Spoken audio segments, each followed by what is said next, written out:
On les voit un peu partout, dans les rues, les parcs et sur le front de mer de Beyrouth. Ces Libanais qui ont fui leur maison après les ordres d'évacuation d'Israël.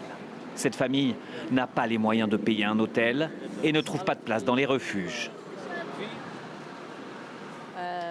C'est très dur pour nous. C'est la première fois qu'on se retrouve à la rue. Ce père épuisé nous raconte que sa fillette est traumatisée par la guerre. Mais ce qu'il veut dire à notre caméra, c'est qu'il soutient le Hezbollah. Nous sommes prêts à passer toute notre vie ici, à nous sacrifier pour qu'Israël ne rentre pas dans notre pays. Nous nous rendons dans une école qui accueille des déplacés.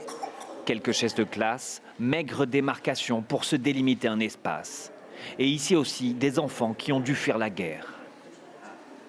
Dans la panique, après 4 heures de marche, Samira y a trouvé un abri. Mais ici aussi, les conditions sont très dures. C'est là que je dors.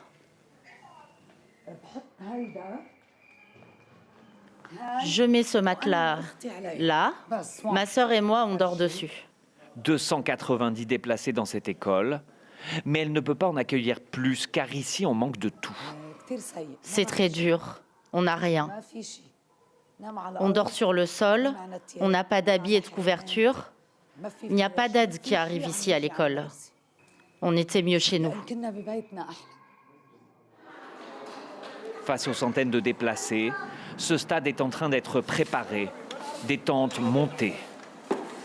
600 personnes pourront y trouver refuge. En théorie, ils pourraient en accueillir 10 fois plus, mais pour ça, les ONG n'ont pas assez d'argent.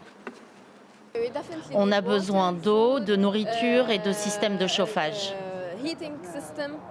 Regardez, ce stade de football, il se trouve juste en face du quartier de Darié, la banlieue sud de Beyrouth, d'où viennent ces réfugiés, et où l'on voit encore les panaches de fumée des tout derniers bombardements. Mais ce qui inquiète le plus ce responsable, c'est que cette crise humanitaire est aggravée par rapport aux précédentes. Cette fois-ci, les déplacés n'ont pas de solution de repli.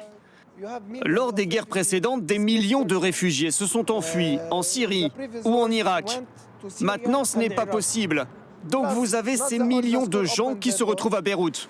De nombreux quartiers chrétiens ne veulent pas ouvrir leurs écoles aux réfugiés. La peur notamment d'être ciblés à leur tour. Cet hôtel d'un village chrétien accueillait des déplacés. Il a été détruit plus tôt dans la semaine.